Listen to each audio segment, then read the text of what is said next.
All right, well, let's get started. Good morning. Pleased that so many of you have joined us today for the Outdoor Recreation Roundtables briefing. My name is Nicole Basilaris. I'm with the National Marine Manufacturers Association and really pleased to be today's moderator.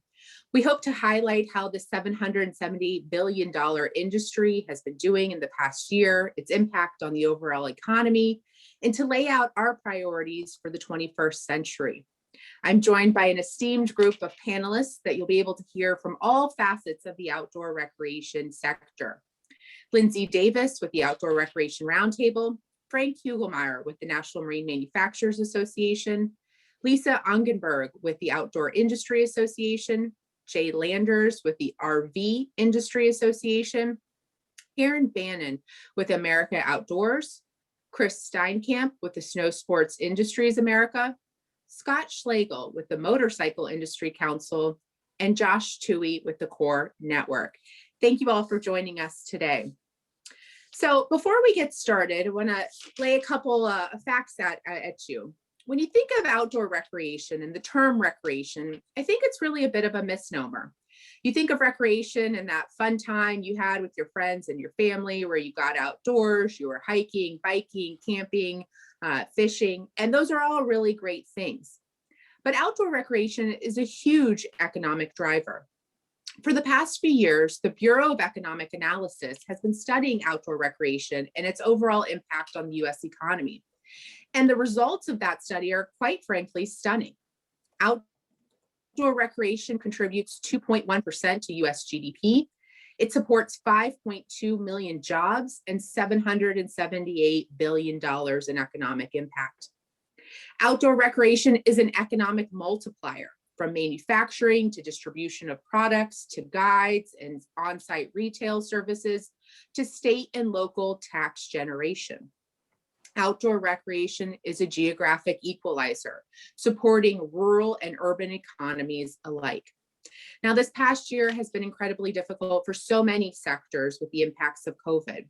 Right around this time last year, many of us in the outdoor sector were very uncertain about what the future held, with manufacturing plants, retailers, and access points closed throughout the country. But as things started to slowly open back up and Americans turned to some safe and fun activities to be with their family, they turned to outdoor recreation in droves. Last year was also in many ways a success story to show how outdoor recreation can bring bipartisan wins on Capitol Hill. We applauded the permanent funding of the Land and Water Conservation Fund and the historic passage of the Great American Outdoors Act. We want to continue that momentum to ensure economic recovery, to support healthy communities, and support our public lands and waters for generations to come. So today, you're going to hear from a group of panelists to highlight three of our major objectives. That as we talk about an infrastructure package, we ensure that it has a recreation focus. That as we look to conserving our public lands and waters for generations to come, we balance that with robust public access. And that we ensure sound government policies support a global economy and help this sector as we face some trade winds on the trade and supply chain fronts. So without further ado, I will turn it over to my boss, Frank Hugelmeyer, to talk about how the boating industry fared this past year. Thank you, Nicole. Prior to COVID, outdoor recreation economy was one of the America's leading industry and job sectors, and it was outpacing the growth of the overall US economy, according to the BAA. Now, during COVID, outdoor recreation businesses, like everyone else, saw some initial disruptions, as Nicole shared, due to the shutdowns, but then we began to quickly rebound. When Americans were forced to choose what was most important in their lives and to the health and wellness of their families, outdoor recreation clearly made the cut. Over the last year, nearly all outdoor recreation activities have experienced double-digit growth in participation and sales, and that includes recreational boating and fishing, which grew by 12%. Strong growth by leading segments like recreational boating and fishing, RVing, biking, hiking, camping, power and snow sports helped hold up this fragile US economy. And the stability of our industry and our dynamic growth protected valuable jobs in the US, and contributed vital tax revenues to communities just when they were needed most. At a time when more Americans than ever are really heading outdoors, it's imperative that policymakers recognize what truly drives this economy and what opportunities exist to serve the American public going forward. And that means prioritizing recreational access and infrastructure investments. By doing so, we will spur even greater participation, economic activity, and improve the health and wellness of local communities, just as we're emerging from the pandemic. We will also expand conservation funding, since hunting, recreational boating, and fishing all drive gas and excise tax revenues and license fees, which over the past year have been a significant and stable revenue source for federal and state conservation programs. Lastly, it is important to recognize that the outdoor recreation economy plays a vital role in building diversified economies for rural communities all across America. Too often, outdoor recreation is viewed as some threat to industry, but that is clearly a false argument when the outdoor recreation economy is one of the top 15 business sectors in all of America. Leveraging, expanding, and protecting your recreational assets in a rural community is just a smart approach to building a well-balanced rural economic development strategy. So learn more about this at the Outdoor Recreation Rural Economic Development Toolkit on the ORR website. And with that, I'd like to introduce Lisa Ogenberg from the outdoor industry and the executive director of that organization. Thank you, Frank. You pronounced my name right. I practiced. Yeah. I'm Lisa Ogenberg. I'm the executive director of the Outdoor Industry Association, and we represent about 1,200 companies and 50 million outdoor enthusiasts from every corner of the country. We've supported conservation and outdoor recreation policy for more than 30 years, and from REI and Patagonia leading the way on sustainability and reducing their carbon footprint, outdoor research supplying gear for the military, BioLite and Livestraw creating equipment to create new opportunities to address health issues, and LOB in the North Face and Winnebago funding local communities, engaging a more diverse population in the outdoors. When we think about what's happening now, we recognize we're at a pivotal time for America's natural heritage and outdoor spaces, and that the vision that created our amazing system of public lands, our national parks, our national wildlife refuge, national forests, came about at the turn of the century in an era when our country was sparsely populated. Our latest technology was the invention of the automobile, and the needs of tribal and marginalized communities was not paramount. And so we need new thinking around how can we bring in all voices, create new tools, and address modern challenges. We know, as Frank said, that more people are getting outside for their health and well-being and are demanding opportunities to get outside. We're very interested in the 30 by 30 for Nature and People initiative as an opportunity to look at conservation, outdoor recreation, and climate resiliency and natural climate solutions together. We've encouraged the administration to look at some core principles and learn from some successful initiatives such as the Oahe Initiative in Idaho, the Gunnison Sage Grouse Initiative in the West, the Great Lakes Initiative, or the Chesapeake Bay Initiative, and to think about some core principles that really look at conservation, outdoor recreation, and climate together. They need to be community-driven with federal support, informed by the best science, recognize tribal sovereignty, place a priority on building equitable access to the outdoors, and think about voluntary conservation and incentives for private landowners. With that, I will turn it over to Jay Landers with the RV Industry Association.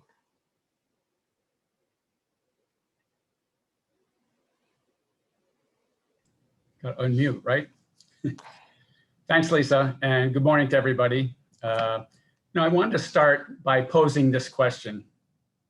What was one of the most impactful and bipartisan laws that Congress passed last year? It was the Great American Outdoors Act. So couple that with the big lands package that passed the year before, and it's pretty clear, revitalizing America's outdoor recreation infrastructure represents the best opportunity for Congress to advance bipartisan signature infrastructure, whether it's green infrastructure like parks, forests, and campgrounds, or blue infrastructure, marinas and waterways, or even gray infrastructure, roads and bridges. All that infrastructure interconnects communities. It improves safety, enhances the quality of life, and it helps drive forward recreation economies for rural and urban areas. Nicole mentioned how strong the outdoor recreation economy is, and infrastructure is going to be a big key to continue that growth, especially since so many Americans just spent so much time indoors, more time than ever before, and they can't wait to get back outdoors. Some of our own research showed that a record 61 million people plan to take an RV trip in the next 12 months. So RVing is not just a boomer thing, it's a younger and a more diverse crowd. And 22%, in fact, of RV owners are between 18 and 34. So it's a lifestyle choice. And we've seen that people realize they can work and teach from an RV and on the road to a great outdoor experience. And that's why ensuring access to the great outdoors is so critical. But honestly, so many of the campgrounds on federal lands need help. Way too many of those campgrounds constructed in the Eisenhower era, which is even before my time, they've been terribly neglected. And believe me, the RV industry cannot wait to see the National Park Service and the Forest Service campgrounds begin some modernizing. So that's why enactment of GAOA was such a major milestone in promoting access to our shared public lands and waters. And this is going to go a long way to ensuring safe and sustainable recreation opportunities and begin to address the billions of dollars of deferred maintenance. And ORR is also strengthening economies and rural economy and communities by supporting the development of recreation infrastructure. And you want to talk jobs? The RV and campground industries are job creating machines. RV manufacturers, suppliers, the dealers, the campgrounds, they're all growing and fast. We have factories in 17 states, dealerships and campgrounds. Some component of outdoor recreation is in every congressional district. But, we do have challenges. The whole outdoor recreation industry has challenges. Like other industries, supply chain issues are slowing us down. So we need a bigger and a bolder investment in many of our collective supply chains. So thanks for your attention, and I'll toss it over to Aaron Bannon. All right, thank you so much for joining, everyone. It's really wonderful to see this level of participation and interest in the topics we're sharing, and thanks to my fellow panelists for carrying this message of outdoor recreation forward. America Outdoors represents outfitters and guides across the country, from your family-owned outdoor recreation business, the facilitated outdoor recreation business, to larger operations like the Nantahala Outdoor Center or the National Outdoor Leadership School. And over the past year, so we definitely saw a huge increase in demand and interest in participating in outdoor recreation. That created a bit of a mixed bag for facilitated outdoor recreation providers. If you were running, say, a rental operation, if you were dealing with relatively few constraints, you had a pretty darn good year. If you were operating, say, an extended backcountry trip or maybe an extended whitewater trip, you were dealing with more challenges given the constraints that COVID guidelines were placing on you through federal public land management agencies. That said, I think the facilitated outdoor recreation industry fared remarkably well. Just to quote a couple of numbers from a survey we took late in the fall, early winter, 45% of our membership exceeded 15% of gross over the previous year. So they really had banner years because they were able to meet this increased demand. Fully 65%, including that 45%, were up over the year before. The numbers that concern me are, the 11% or the 22% who suffered a small loss or lost a lot of money, or that 11% who are the bottom of the tier who lost a lot of money. And they probably didn't even open their doors due to COVID constraints or otherwise. And so for those folks, I have, great concern about how they're going to be able to weather the coming year. I'm sure everybody is going to be operating in some capacity, but there are some limitations on how much you can really recover.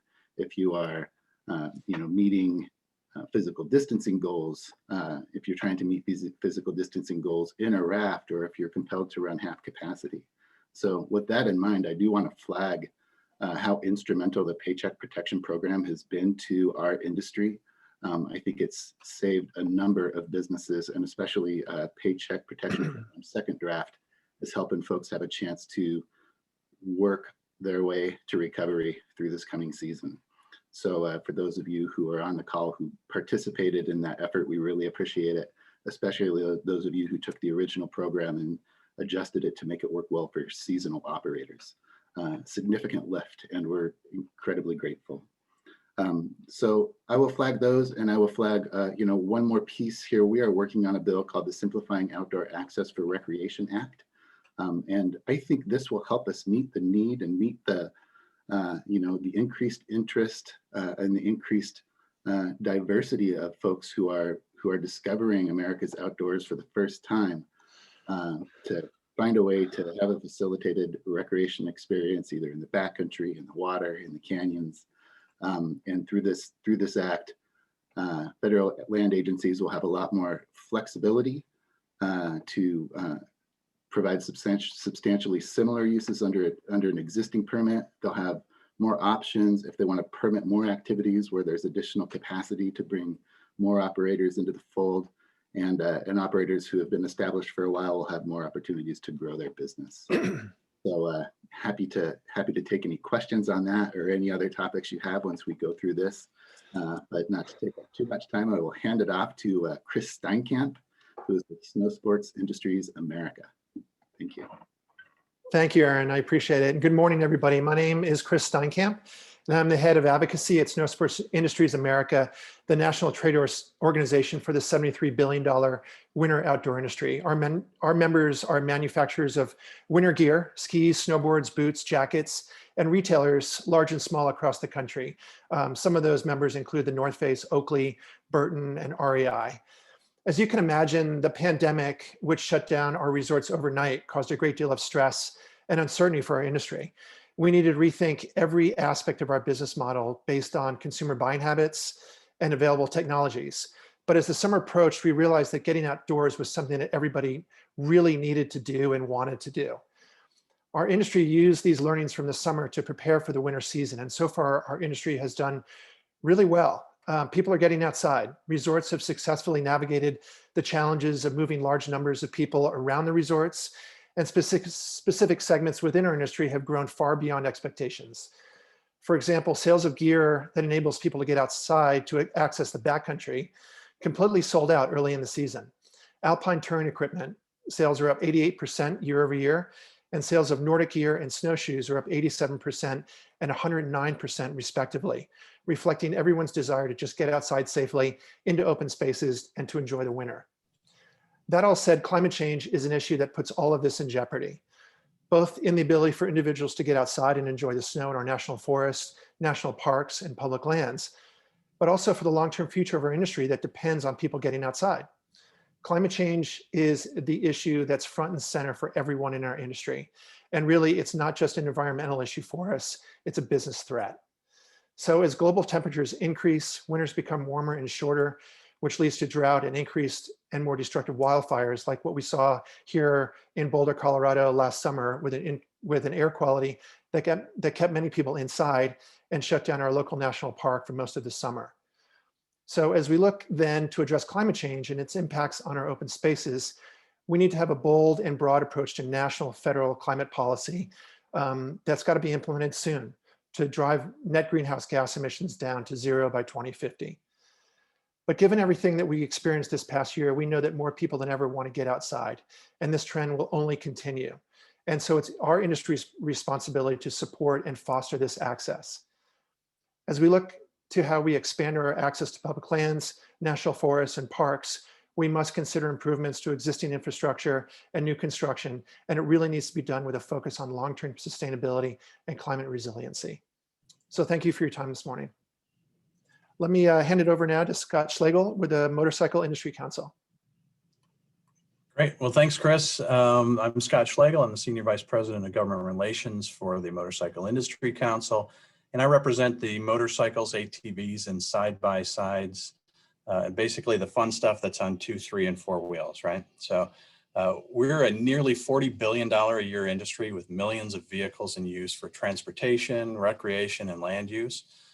During the pandemic, we've seen double-digit growth among motorcycles, ATVs, and side-by-side sales because we're a great way to socially distance, right? Not unlike everybody else on this call. So some examples include new motorcycle sales were up 11% over 2019. Used on-highway motorcycle sales were up 17% over 2019. ATV sales were up 34%, and side-by-sides were up double digits as well. So you'll see our vehicles used by the military, by federal, state, and local law enforcement, and by many government agencies such as the Bureau of Land Management, the Park Service, and the Forest Service.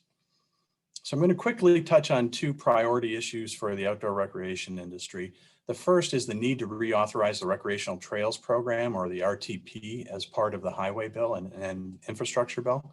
HR 1864, the Recreational Trails Program Full Funding Act, was introduced by Congressman Welch and Congressman Curtis to allow more of the estimated $300 million in gas taxes that we pay for off-road recreation into the Transportation Trust Fund to be given back to the Recreational Trails Program. RTP funds are available to all 50 states and DC for motorized, non-motorized trail development and maintenance. But right now we get back only about 84 million of the estimated 300 million that we pay into the trust fund. The RTP trails are the RTP, Recreational Trails Program, funds trails, trailheads, restrooms, and many more features that are used by hikers, snowmobilers, skiers, mountain bikers, horseback riders, motorcyclists, and side-by-sides. Second issue I want to touch on is that no matter who you talk to on this panel today, they'll tell you that their industry has been hit hard by the tariffs that were put in place over the past 4 years. Make no mistake about it, the American companies and consumers are the ones who are paying billions of dollars in tariffs, not the Chinese. And those tariffs are on everything from raw materials to finished goods to safety gear like brake pads, protective clothing for riding, and safety helmets. It makes no sense to raise taxes on safety gear. And in fact, doing so serves as a disincentive to protect yourself while you're skiing or mountain biking, horseback riding, or motorcycling. So we need to roll back the tariffs, the Section 301 and Section 232 tariffs, and use diplomacy to negotiate for more equitable trade policy. I thank you for the opportunity to present today, and now I'll turn it over to my friend Mary Ellen Sprinkle of the Core Network. Mary Ellen. Thanks, Scott. I am not Mary Ellen, but I'm filling in for her today. No problem. Good afternoon, folks. My name is Josh Toohey, and I'm also with the Core Network, and we represent the nation's Service and Conservation Corps.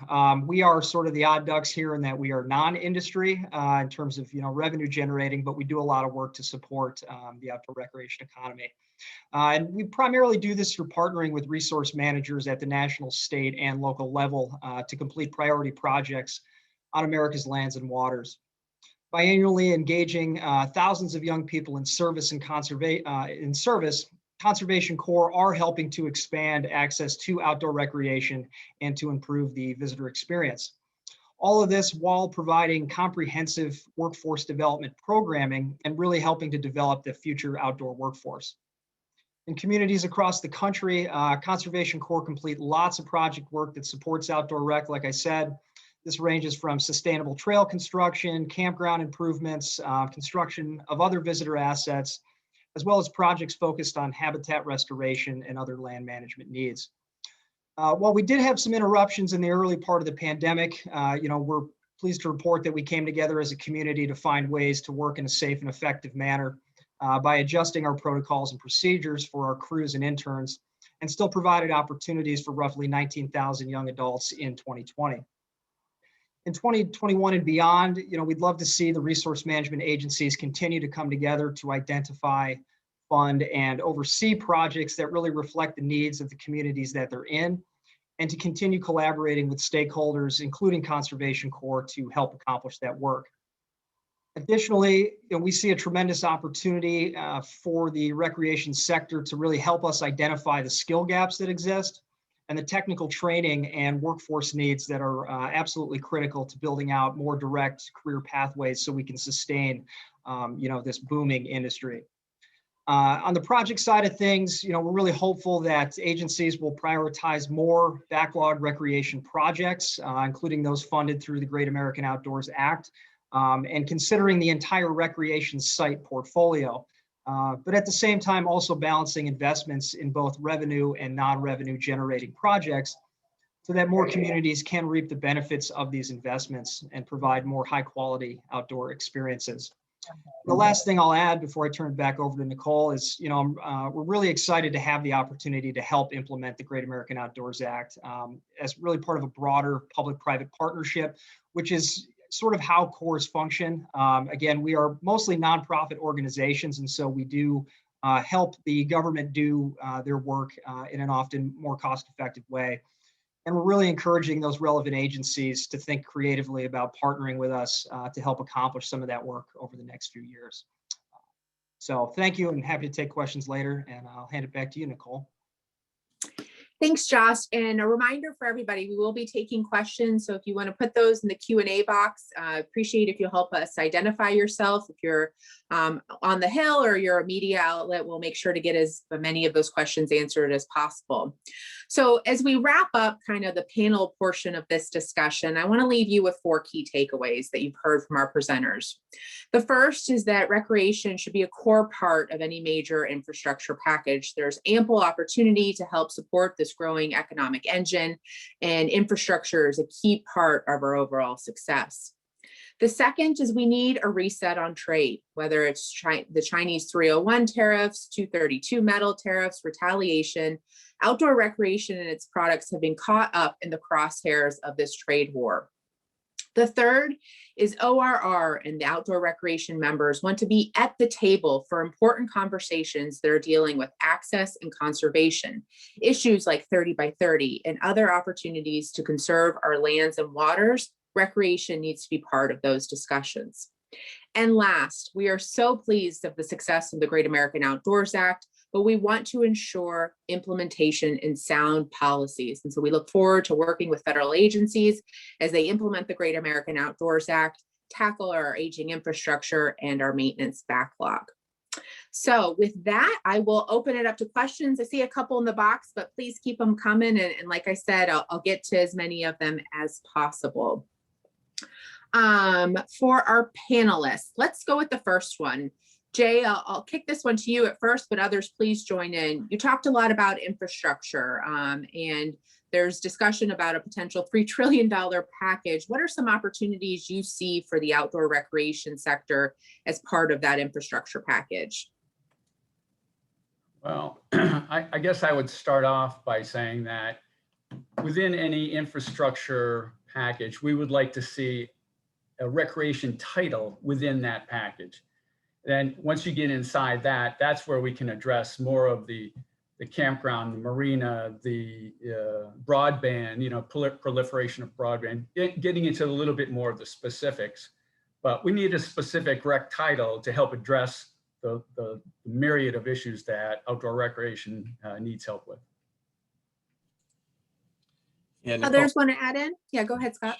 Yeah, I would just chime in that, at the top of in my remarks, I mentioned the many vehicles that are used by the federal agencies, for example, that we produce. And one of the things that's going to be critical to any infrastructure bill is to have the proper infrastructure on federal land so that as there's this transition to electric vehicles, whether that's electric motorcycles, side-by-sides, whatever the case may be, electric boating, we need to make sure that the infrastructure is there and put on federal lands, whether that's in parks or on BLM land, at boat launches, so that folks can be recharging their electric vehicles. It's very easy to bring somebody a gas can out in the middle of a recreational trail, but it's really hard to bring them a charging station, right? Especially when you're a little bit offshore on a boat. But I agree with you, Scott. I mean, our industry is definitely poised to tackle next generation technologies. And we want to make sure that they have enough runway to do so and develop that R&D, but also that the infrastructure is there to meet the recreationists. And I do have to channel the non-motorized user that also should be part of this recreation package. When you think about all the people clamoring to get outside and being able to create urban trails, as part of that package can help solve both transportation issues and also contribute to health and wellness in our more urban areas and in rural areas. Yeah, and the last thing I'd add that I don't think has been touched, one, underserved communities are an opportunity. It would actually expand the number of participants in lifestyle. This would really, I think everybody on this panel would agree that that's a real market opportunity for outdoor recreation as a whole, and that urban communities really can do a better job in terms of serving those underserved communities. And the second piece, in terms of just the marine side, storm resiliency and addressing climate change is critical when you look at recreational boating being the single largest sector of outdoor recreation economy, according to BEA. And you know that you're going to have storm issues related to that. Being able to have adequate access, whether it's through storm resiliency or the infrastructure that allows people to get on the water quickly, because more and more, a lot of people don't realize that 95% of boats sold in America are under the size of 26 feet. They're towables. These towables are able to move to different areas, and it allows that ramp access is so critical to being able to expand access to these people who are buying these smaller boats, being able to park them in their driveway, but be able to explore a wide variety of areas. All of that needs to stay open. And if we've been seeing during this period a lot of congestion on ramps and at trailheads, and infrastructure really needs to address that as we go into any sort of package, similar to what Jay and Lisa and Scott have spoken to. Yeah, and for the outdoor recreation community, we are blessed with a lot of land and water managers, whether you're talking the Department of Transportation to the Army Corps of Engineers, from the Park Service to the National Marine Sanctuaries. So as you're looking at a major infrastructure package, we encourage Congress to really take a look at all the different federal agencies that have management over recreation. I'll go to the next question. This is from Elaine Gisler. She asks, how can we educate individuals to recreate responsibly? Is there a program that helps identify how to do so on public lands, and is there a national effort? Well, I can speak to the one we're involved in, but I know there are others. We have 1,000 nonprofits and recreational brands and local governments all promoting Recreate Responsibly, which is a campaign to look at leave no trace. What do you need to think about before you get outside, and to treat people with care and courtesy when you are outside. So I know there's other efforts like that across the recreation industry. It's something we're deeply concerned about. We have data that indicates we had 8 million more people hiking and 8 million more people camping. So we know we need to get that messaging out. Yeah, I'll add on the motorized side, there's organizations like Tread Lightly and NOVEC, the National Off-Highway Vehicle Conservation Council, which again, try to instill those principles of leave no trace, kind of leave it better than what you came. And in the case of NOVEC, they also have, they've got like a checklist card and things like that before you go out. But they also are looking at that responsible ridership as responsible trail development as well, and being environmental in the way that we develop our trails, and ensuring that, as part of the activities themselves, the trails are developed in such a way that it kind of forces people to ride responsibly as well. This is Josh from the core community as well. I mean, our programs, environmental stewardship principles and, the leave no trace philosophy. I mean, that is embedded in everything that we do as well. And it's a great way to get people when they're young to, be able to develop good habits, to be thinking about this constantly.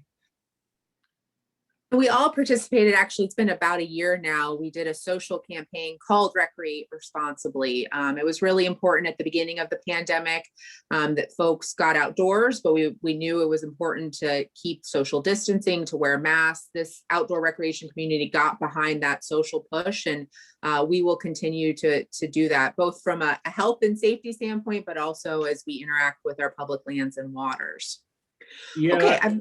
Oh, go Well, ahead, Frank. last thing on that, Nicole, I think every sector within the outdoor recreation economy and within outdoor recreation roundtable has some sort of either responsible recreation campaign or a series of initiatives, even into subcategories of different activities. So I know we do in the marine industry. I know outdoor industry does. I know motorcycle. You know, it's equestrian. It's across the entire purview of all of the activity and the lifestyle. So if you're really interested, you have to almost go into each activity and group, and you can find multiple campaigns that are specific to issues to help educate consumers. Can I Yeah. get back to you? Frank, to that point, we ran a campaign because we were very concerned about a lot of people accessing the backcountry this winter because of the crowds at the resorts and the COVID safety measures in place. So we partnered with a lot of our industry's influencers on social media, but also the American Mountain Guides Association and the local avalanche centers in every state. And it worked pretty well to get the word out, just to let people know about how to recreate responsibly and safely in the backcountry this winter. Yeah. And this is Aaron Bannon of America Outdoors. I'll just throw in my 2 cents. It really echoes what we were hearing from the field, I think, where you know, a lot of new people were out having experiences, not necessarily with facilitated outdoor recreation providers, but the concern was that they were loving the land to death, right? So, so I do see opportunities for folks to learn. Sometimes it's hard to get this information in front of people who don't quite know where to look for it. We've launched an effort to work with underserved communities to provide them opportunities to have affordable facilitated outdoor recreation experiences. And I think it's really having that connection with somebody who is a licensed Leave No Trace master, who understands a strong outdoor ethic, to give them the basic tools they need to recreate responsibly. And there really is a ripple effect that happens from that when they start to take their friends and family out as well. Well, great. I see another question coming up. This is from Blake Schindler. ORR has listed conserving lands and waters as one of our top priorities. Can we get into any specifics that fall into that bucket? Who wants to take conservation and first? Go ahead, Lisa. I can talk about it. Several of the things we're promoting, you know, the SOAR Act is important. It's not directly related to conservation, but also the CORE Act. Being a Coloradan, we're very supportive of that, to expand the protection of land and water. And then I do think 30 by 30 is a frame and an opportunity. Recreation needs to be at the table. But as I mentioned, I think there's a real opportunity here to look at where are the critical areas to protect, where do we need more outdoor recreation, because we do need it, we know it, we have more people going outside, and how could it also address climate resiliency. So we think that's a great opportunity to look at. I'll leave room for other people to talk.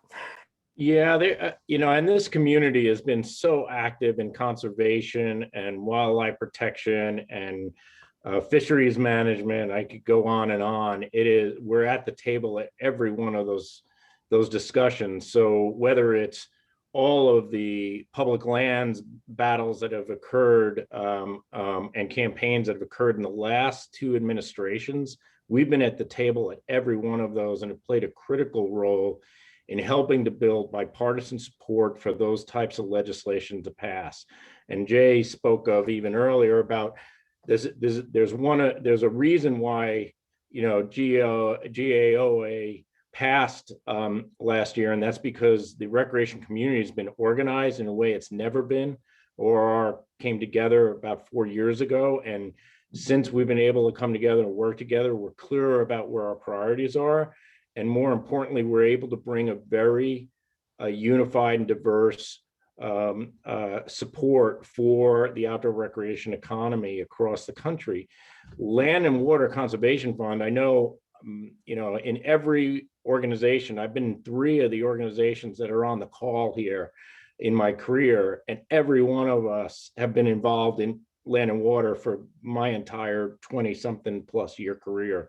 So, you know, there's way too many to list to say where have we been active, because we're active at the table all the time when conservation, people, and recreation are all connected, we're going to be there to help advocate and make sure that we're seeing it taken care of, it's sustainable, it's responsible, it's well funded, and more importantly, that we're seeing greater access, because right now we're seeing more and more people come into the outdoors, and we know we need to diversify that access, and there's room to do that.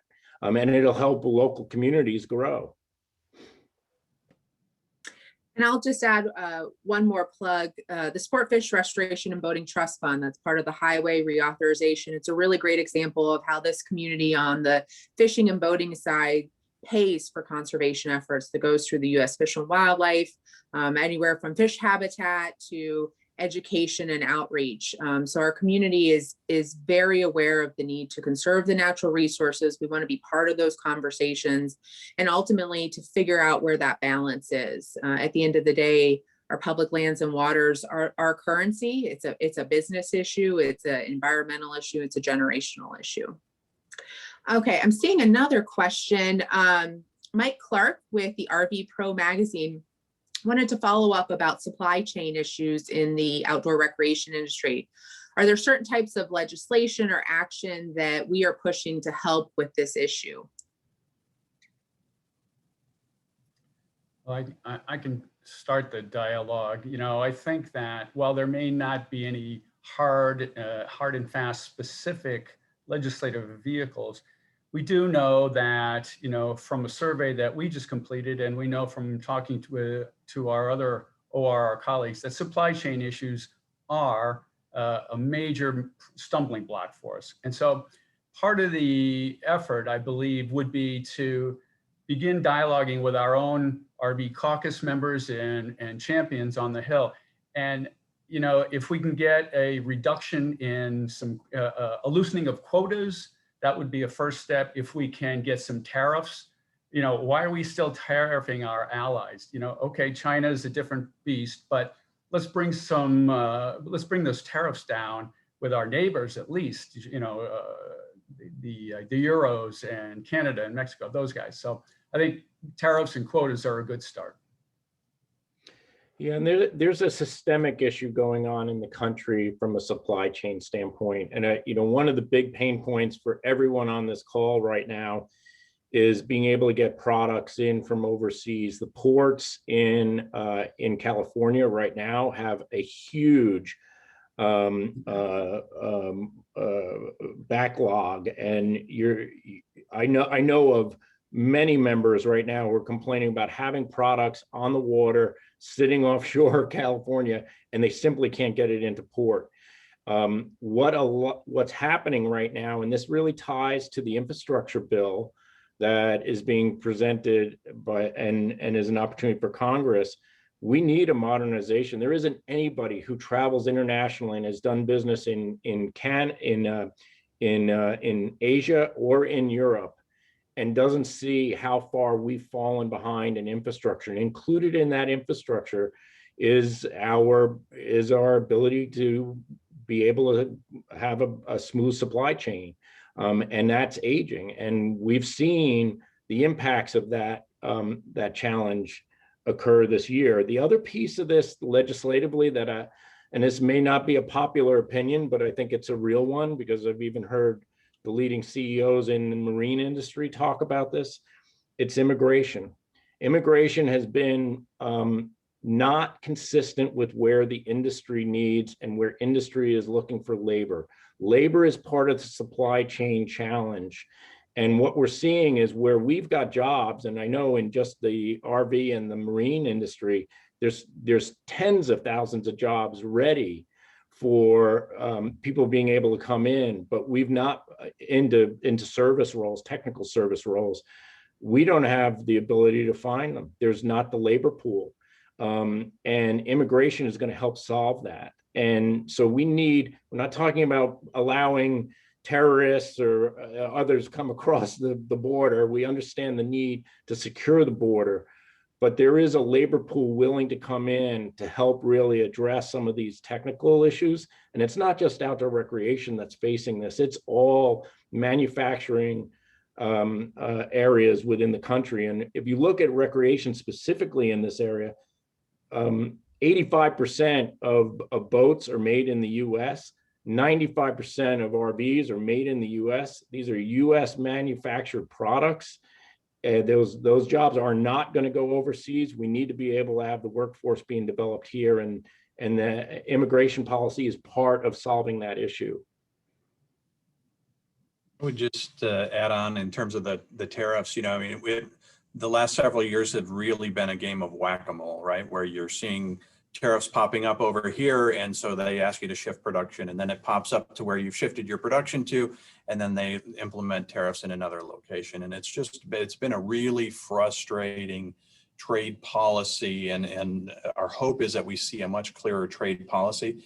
Businesses need many years out to plan for their sourcing, and they need to ensure that where they're sourcing from is actually being done responsibly, it's meeting your quality standards, et cetera, et cetera. I was talking to one of our members yesterday who was saying that they used to pay $1,700 for a 40-foot container, to Frank's point of the backup at the ports. They used to pay $1,700 for a 40-foot container. Now they're paying $5,000 for it. And in order to land that container, quote unquote, early, because the backlog is as it is, $14,000 premium in order to be able to kind of hop the line and land that product here, because there's such demand for it right now, and they have to get it onto the shelves of their consumers. So something really needs to be done, both from the tariffs side of things as well as from the port side of things. I would be remiss not to go and just talk about the low-hanging fruit if we're talking about tariffs. But recreational boats have been targeted in the retaliatory tariffs, particularly with the EU. And you have right now a 25% tariff, punitive tariff on exports, American-made product, boat manufacturing exports to the EU. We've lost 100% of the market share in the EU in the last 2 years. 100%.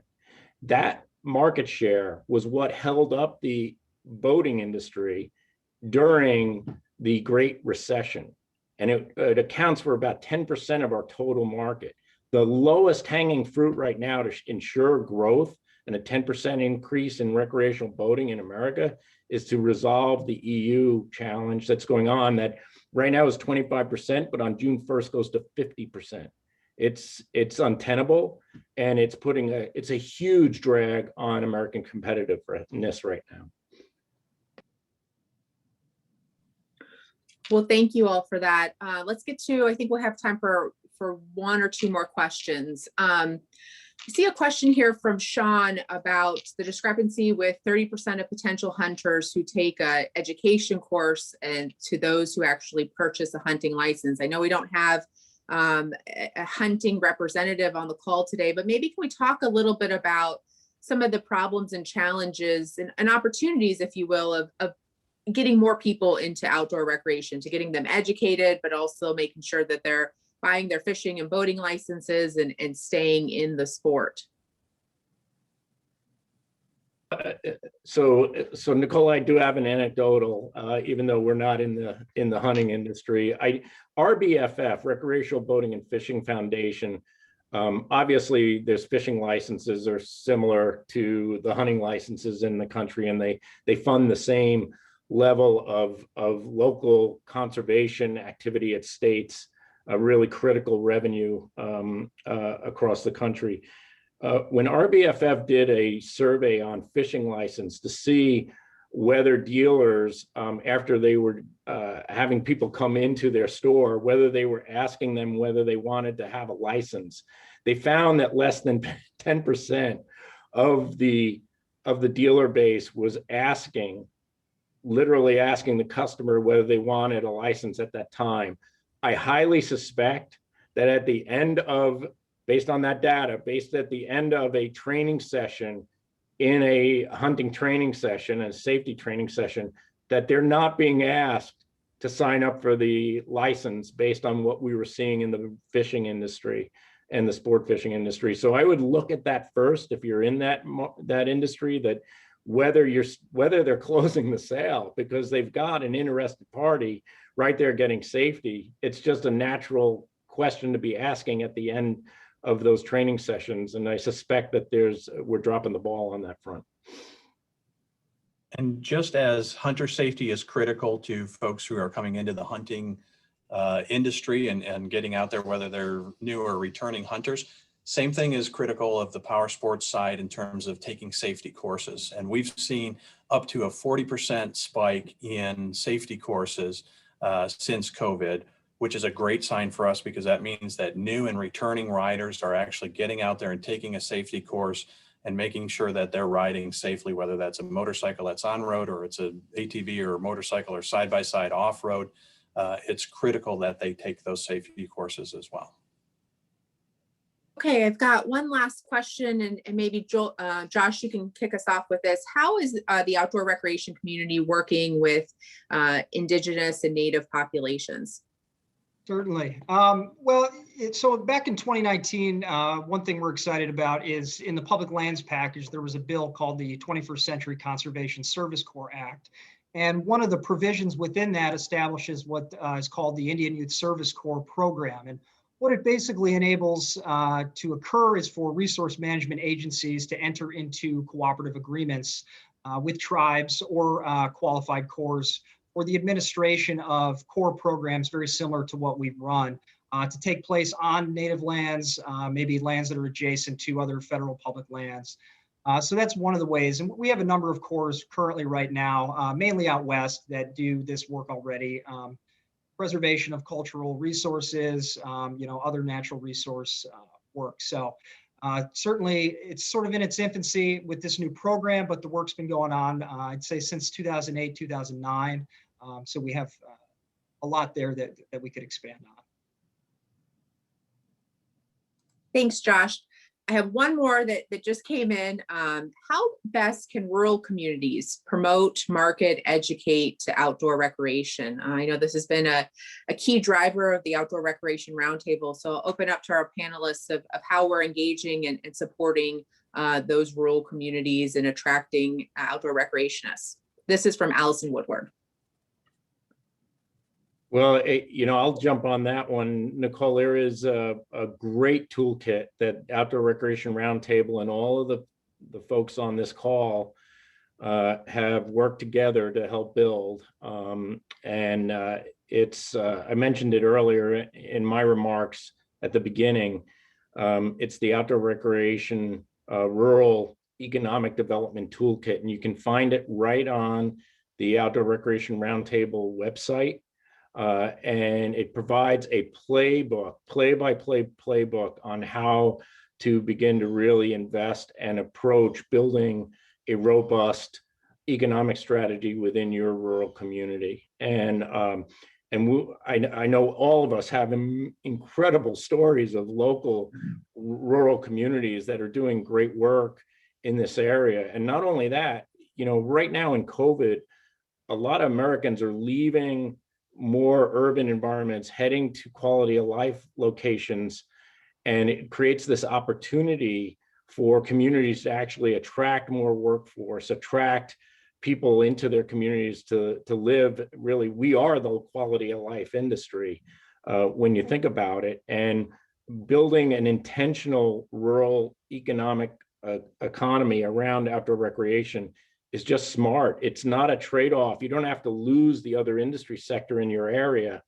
And some of those may be booming and bust. And I know personally, I was on a call once on a public radio station, and a caller came in and said, "You're asking me to trade a recreation job for a high-paying job somewhere else." And I said, "Well, we're not the reason your job is going away in the other industry. We're the recovery. And we're part of a balanced economic strategy." And I think it's really important to really find those toolkits, leverage them, put them into practice. You're going to see economic activity really grow in your area. And any one of these activities, you could center that economy around based on what your local assets are. Yeah, Well, I want to thank, go ahead, Jay, go ahead. Frank's right, that toolkit is incredibly detailed, and it's a marvelous tool for rural economies. But just for everybody's benefit, ORR also is putting together an economic development grant program for small communities. And this grant program, it's small and it's just starting, but our intent is to grow it and grow the value and grow the size of it. So we're working towards not only developing this toolkit, but advocating for infrastructure developments. I mean, we're starting with trails, we're starting with small steps, but this program has the potential to do some really great things. I also think I'd be remiss if I don't, we need to give more people a seat at the table. When we think about both rural and urban outdoor recreation economies, we've got a lot of people that are not a part of the conversation, that are underserved right now, that need to be part of the conversation. I would say, Erin Bannon with America Outdoors. We have a lot of folks who have tried to sort of broach those barriers and build connections with, community associations with underserved communities, youth and families.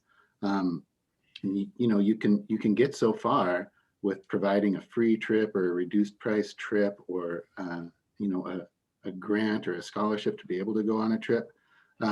That I think even those programs that have been at that for years still feel like they have a long way to go. So so I think this is part of a big conversation about how we as an industry work to make this an inviting and inclusive space, work on our own internal cultures, and work to promote access to America's great outdoors as a birthright for everyone. I think that's a long conversation, and we've seen a couple comments come up in the chat around this, and I'm really glad to see that. America Outdoors has been working on this since I've been a part of it. We launched a new DEI page on our website. I encourage folks to take a look at that and advise us and help us understand how we can continue to step into this and make sure that not just are people getting out into the outdoors, but are people finding pathways who haven't traditionally seen themselves in these roles as guides and as owners of some of these outdoor businesses. I think that is a great opportunity for us as America to be a more diverse and inclusive space in our outdoor world. Well, I want to thank all of our panelists today. It was really helpful to get insight in how the outdoor recreation community has fared over the past year. For all of those who joined us, we had well over 200 in attendance, and from many federal agencies, great representation from all the state offices of outdoor recreation and staff throughout our government. Thank you for your time. If you have any questions, I encourage you to go to recreationroundtable.org. A lot of the information, the statistics that we were talking about is housed there. And thanks for everybody's time. I hope you have a great week.